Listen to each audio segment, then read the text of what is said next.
Hi everyone, welcome back to Tactical Motifs episode 2.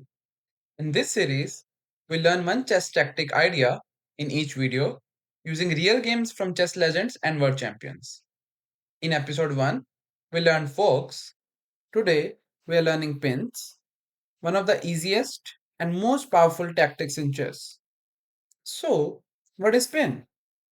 The pin is when a piece cannot move because something valuable is behind it. If that piece moves, you lose something important, like the king, queen, or maybe rook. So in chess, there are three main types of pins. So the first one is absolute pin. The piece is pinned to the king, so it can't move. So for example, we have this pin, and here bishop is pinning the rook, and we can call it absolute pin because rook cannot be moved. Because if rook tries to move, then we will take a king, which is not possible. So that is an example of an absolute pin. Now, let's go to the relative pin, which is the second type of pin. In relative pin, the piece is pinned to the queen or rook. It can move, but you will lose material. For example, in this case, the bishop is pinning the rook to the queen, which simply meant if rook tried to move anywhere on the board, we can win the queen. And yes, it's okay to lose the queen. At least the game will not be ended like absolute pin because there you lose king. Now let's go to the next one. Third type of pin is positional pin, or we can call it pin to a square.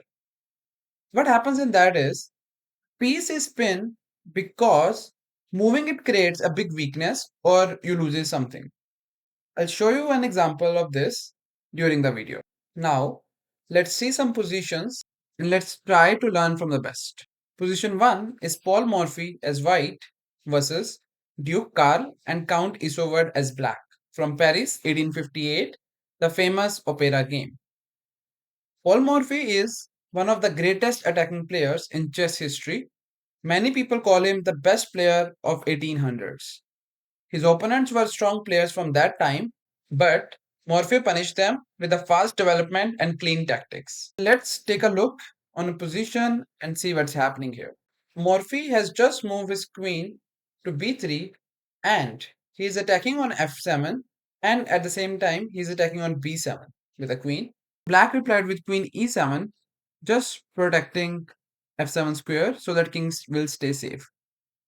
And here, yes, if Paul like, he can go and grab the b7 pawn, but that is not that great because black will simply trade the queens and then it's just one pawn difference and the game would not be that tough.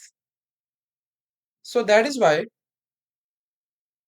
in this position, he didn't go for a b7 pawn. He just developed his pieces and he simply played knight c3.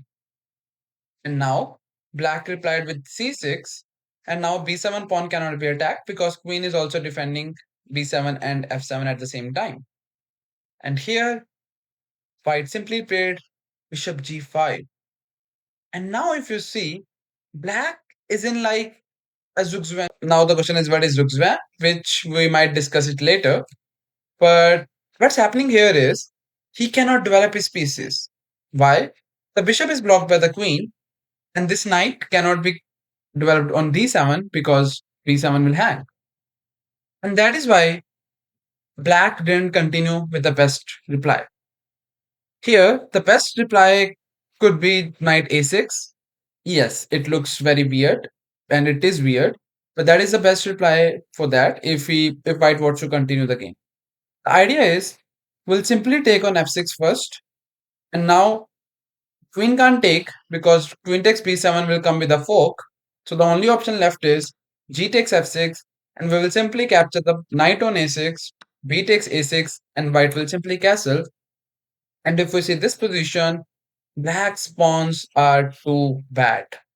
And white's position is absolutely fine. He's about to come in the center and he will be having a good position to play with. That is the best possible chance black had. But unfortunately, they played b5, which simply weakens the position a lot. So here, Pause the video and try to find the best move for white. And in this position, Paul Morphy sacrificed his knight and played knight takes b5. His idea is simple. This king is very weak and there is already a pin, which is a relative pin, and he will be trying to take advantage of that. So here, the best reply black is having is just simply play queen b4 check. The same idea which we just discussed. Simply trade the queens and then after c3, he will capture the knight, c takes b5, bishop captures with check, and after king e7, c takes b4, and he has given up a two pawns, but that is okay, and obviously white is still better, but that is the best reply black is having. But unfortunately, they didn't continue with the best reply, and they captured the knight, which is a mistake further on. And Paul Morphy find the best move here, and he just go with the bishop takes b5 check, the only move which is working. So here black simply replied with knight bd7, and white simply castled alongside. And if you see, that is an absolute pin and that is a relative pin. And the idea is simple. We are trying to attack on the knight if black is not careful. But black is smart and black played rook d8, the only move to defend the knight, and here the fun started. White simply sacrificed the rook on d7. Here, rook has to capture it, and that's the same thing again. This is an absolute pin, and that is a relative pin. And whenever there is a pin, you simply have to attack on the pin piece as much as you can. And here, white played with rook d1, simply attacking on the rook. And here, again, there is no best move for black. Black has to give up a queen or something, queen d6, and just hope for the best. But all the moves are losing, and he tried queen e6. Maybe Morphy will trade the queens and something may change, but unfortunately, he did not. And he chooses the best variation here, which is simply bishop takes d7 check. And here, knight captures back, knight takes d7, and that is simply a checkmate in 2, where he sacrificed his queen on b8. Now, the only option is king cannot move anywhere because of the bishop. So the only option is on the board is knight takes b8 and simply rook d8 finishes the game in 17 moves. Now, let's go to the next one. Position 2 is Gersz versus Rubinstein from Lords 1907. Here, Rubinstein was one of the strong players in the world in the early 1900s. He was famous for brilliant tactics and endgames. George was a strong master level player, but Rubinstein played one of the most famous combinations ever, and that is why this game is known as Rubinstein's Immortal game. So let's see what happens in that. So if you see the position, black's bishops are just too good because they are attacking on the king side. And black's rooks are also in the center and taking advantage of that. While if we see the white's position, their bishops are not that great as white's. Here, black simply moved his rook on c8 at the end. And here, white just have to play normal moves like rook f3 or bishop c2, just and then followed by rook d1 and hope for the best. But unfortunately, white tried to push in this position and he played e5, which is simply a mistake. So here, pause the video and try to find the best move for black. Rubinstein started with bishop b6 check, king has to go on h1, and he simply played knight g4. And his plan is this knight cannot be captured because rook takes d3 and black is just much better here. So that is why he simply played bishop e4, and he wants to trade this bishop because this bishop is too good. It is just pinning the pawn on g2. So he played bishop e4 to trading it. And here black played the great move, which is queen h4. His idea is simple. He wants to checkmate the white king right away. And here The only best reply for the white is simply give up a queen for a knight and a bishop and hope for the best. But unfortunately, white played g3, which cost him the game. And Rubinstein started with rook takes c3. Just eliminate the defender of the bishop. Because if you see, this bishop is pinning the bishop to the king, which is an absolute pin. And yes, he is sacrificing the queen at the same time. And now the best move could be just simply take bishop takes b7 and again hope for the best. Because if you see, there's already a pin on h2 as well. But he didn't go for that. And here he accepted the challenge and captured the queen, which he should not have done that.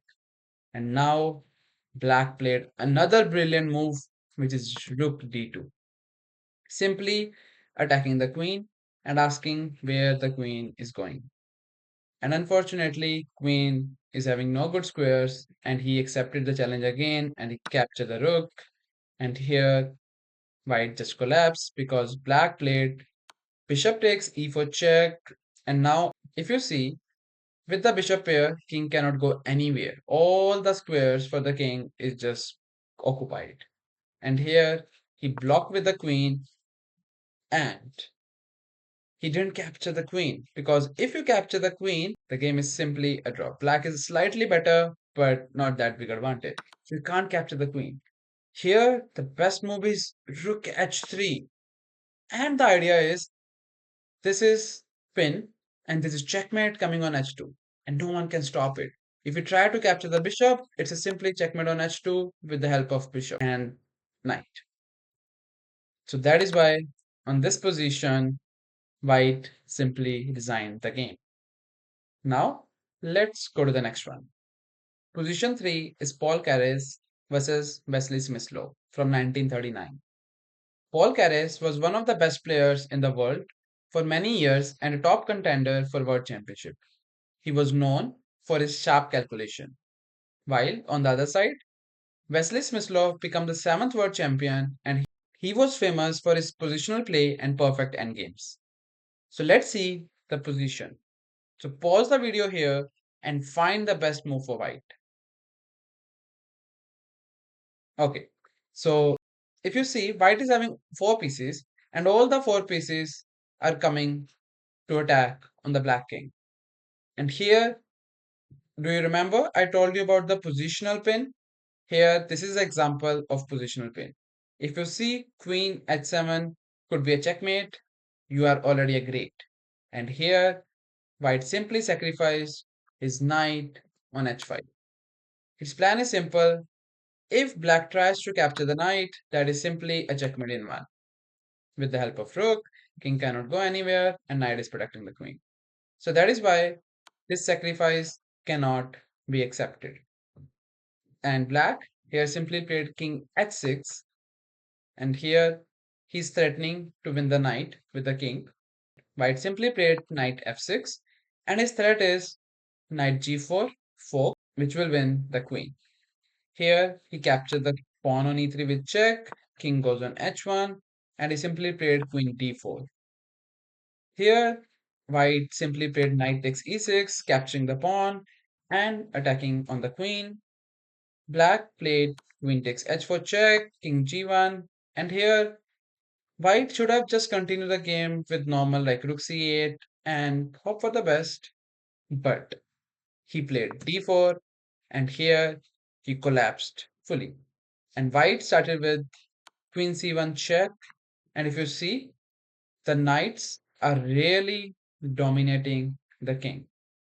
And here, king cannot go anywhere. The only option for the king is to simply play g5 and white simply played queen c7. And in this position, Vasily Smyslov resigned the game. The reason is there's checkmate coming on h7 and there is no good way to stop it.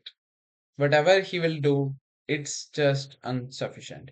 And if we try to play rook h8, it will still not solve the problem because queen g7 is also a checkmate with the help of the knights. So that is why he simply resigned. Now, let's go to the next one. Position 4 is Vladimir Kramnik versus Viswanathan Anand. First Blitz Championship 2007. So Vladimir Kramnik is 14th world champion and he's known for deep strategy and very solid technique. And on the other side, Viswanathan Anand is 15th world champion and also a five-time world champion, famous for speed and calculation. So let's see the game and try to learn from the best. In this position, Black simply played knight a5 attacking on the queen. White replied with queen a4 check. And here, the best move is just king f8 and the position is still kind of equal. But unfortunately, Black played knight c6, which is simply a mistake. Pause the video here and find the best move for White.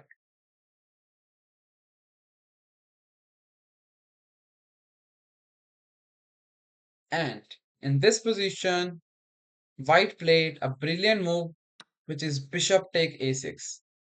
And the point is, this bishop cannot be captured. If Black tried to capture the bishop, the problem is simply knight e5. The idea is this knight is already pinned and we are trying to attack on a pin piece.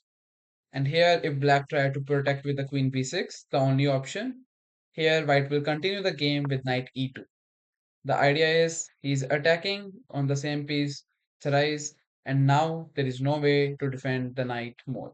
And king cannot come to d7 because there is already a knight who is attacking on d7. And here Black has to give the piece back and he has lost a pawn and he's losing in this position. So that is why he didn't capture the bishop and he played rook a8, hoping to win the queen. But unfortunately, Black doesn't know White has planned to give up a queen.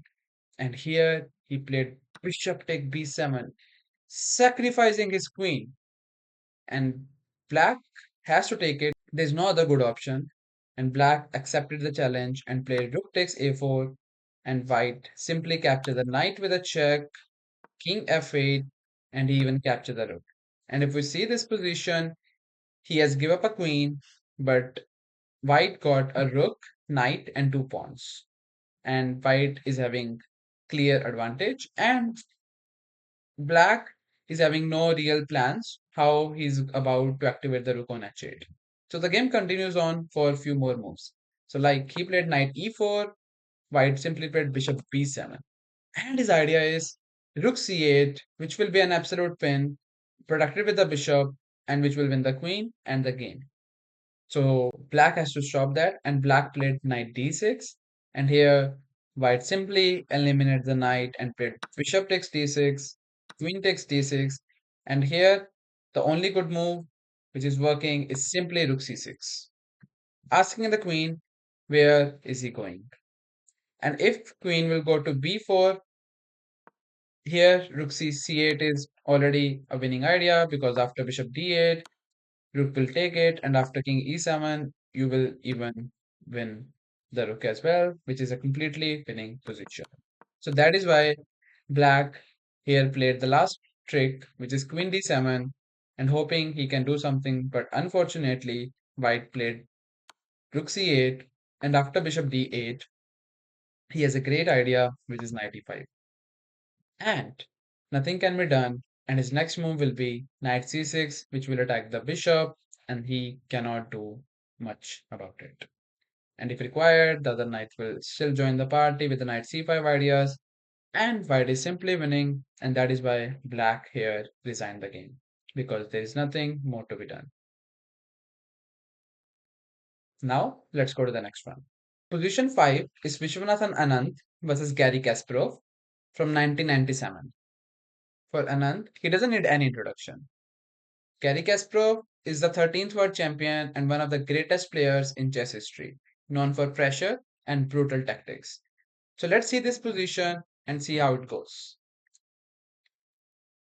In this position, Black just played h5 and his idea is to play h4, eliminate the defender from this e4 pawn so that he can capture.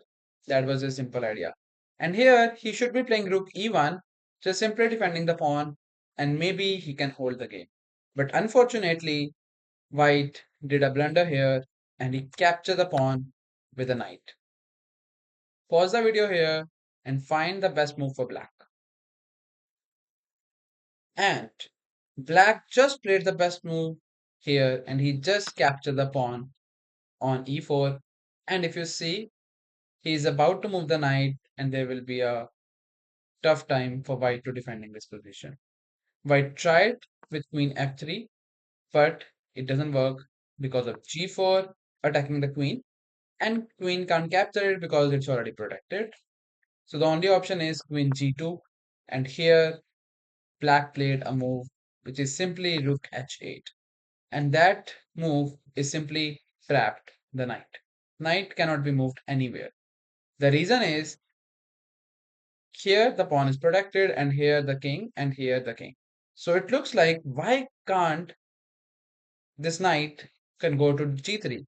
The problem is if you try to go here, it's a simply knight takes g3 check, and if you see this queen is pin and then this pawn is pin. So there are two-way pins and both are absolute pins, and it's a check. The only option is king g1, and here he can trade every pieces here. Queen takes g2, king takes g2, and knight takes f1, king takes f1. And if we see this position, black is having simply an extra rook, which is a completely winning endgame, and that is why white just resigned here itself. Now let's go to the next one. Position 6, the last one for today, Alexander Alekhine versus Aron Nimzowitsch from 1930. Alexander Alekhine was the fourth world champion and one of the most dangerous attacking players ever. Aron Nimzowitsch was one of the strongest player of his time and very famous chess thinker known for his modern positional ideas. So let's see what's happening in this game. So if you see this position, white is clearly better because he's having a lot of space and he's coming for attack. And just to give you a hint, keep an eye on this c6 square. So here, black just played h6, white simply played rook fc1, black played rook fc8. The idea is the knight is getting attacked and knight is having no good squares to move the knight. If he goes back to d8, it's already very sad. So that is why he played rook fc8. Here, black played rook c2. The idea is doubling the rooks. After queen e8, rook ac1, rook ab8, just hoping to do something. Black has nothing to do. And white played queen e3. He played rook c7. And here, white find a great idea. So pause the video here and find the best move for white.